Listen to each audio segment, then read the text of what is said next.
അനന്തുവേട്ട, ഞാൻ ഈ കേട്ടതൊക്കെ ശരിയാണോ? അനന്തുവേട്ടൻ അവളെ പഠിപ്പിക്കാൻ വിടുവാണോ? അനന്തുവേട്ടന്റെ ഉദ്ദേശം എന്താ? അവളെ പഠിപ്പിച്ച് വലിയൊരാളാക്കി ജോലിയൊക്കെ വാങ്ങിക്കൊടുത്ത് അവളെ ഭാര്യയായിട്ട് വാഴിക്കാനാണോ അനന്തുവേട്ടന്റെ തീരുമാനം?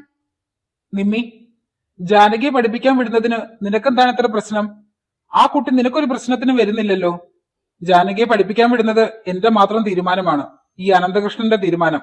അതിനെ ചോദ്യം ചെയ്യാൻ മാത്രം നിമ്മി ആയോ? അയ്യോ, ഞാൻ അനന്തുവേട്ടനെ കുറ്റപ്പെടുത്തി സംസാരിച്ചതല്ല. ഞാൻ എന്റെ സങ്കടം കൊണ്ട് പറഞ്ഞു പോയതല്ല അനന്തേട്ടാ. പിന്നെ അവളിവിടെ വേലക്കാരിയായിട്ടല്ലേ വന്നത്. അതിനുപരിയായിട്ട് അനന്തുവേട്ടൻ അവൾക്കൊരു സ്ഥാനം കൊടുക്കണത് എനിക്ക് സഹിക്കില്ല.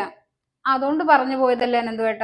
നിമ്മി, ഞാൻ നിന്നോട് പലതവണ പറഞ്ഞിട്ടുണ്ട്, ജാനകി ഇവിടുത്തെ വേലക്കാരിയല്ല, ഈ അനന്തകൃഷ്ണന്റെ ഭാര്യയാണെന്ന്. ഞാൻ താലി കെട്ടിയ പെണ്ണാണ് ജാനകി. അവളുടെ കഴുത്തിൽ ഞാൻ കെട്ടിയ താലി ഉള്ളിടത്തോളം കാലം ഞാൻ അവളെ സംരക്ഷിക്കും.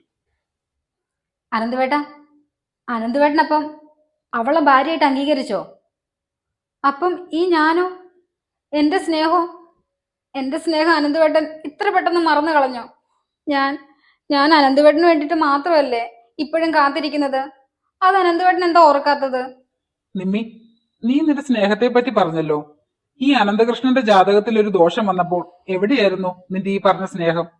ഞാൻ മറ്റൊരു പെണ്ണിന്റെ കഴുത്തിൽ താലി കെട്ടിയപ്പോൾ എവിടെയായിരുന്നു നിന്റെ ഈ പറഞ്ഞ സ്നേഹം?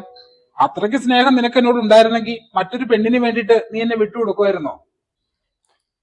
അത് പിന്നെ അനന്തുവേട്ടൻ അറിയാലോ, എനിക്ക് ഈ ജാതകത്തിലൊക്കെ ഭയങ്കര വിശ്വാസമാണ്. എനിക്ക് അനന്തുവേട്ടന്റെ കൂടെ ജീവിക്കാനുള്ള കൊതി കൊണ്ടല്ലേ ഞാൻ അന്ന് അങ്ങനെയൊക്കെ പറഞ്ഞു പോയത്.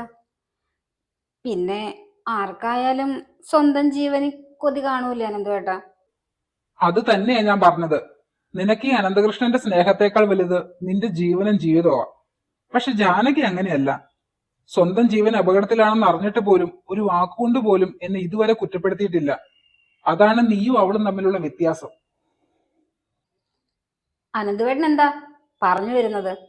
അത് ഞാൻ ഒന്നുകൂടി വ്യക്തമാക്കാം. ഈ അനന്തകൃഷ്ണന്റെ ജീവിതത്തിൽ ഒരു പെണ്ണുണ്ടെങ്കിൽ അത് ജാനകി മാത്രമായിരിക്കും. ഞാൻ പോലും അറിയാതെ എപ്പോഴോ അവളെ ഞാൻ സ്നേഹിച്ചു തുടങ്ങി. ഇനി മരണം കൊണ്ടല്ലാതെ ജാനകി ആർക്കും എന്റെ അടുത്തുനിന്ന് പിരിക്കാൻ പറ്റില്ല. അതിന് ഞാൻ സമ്മതിക്കില്ല.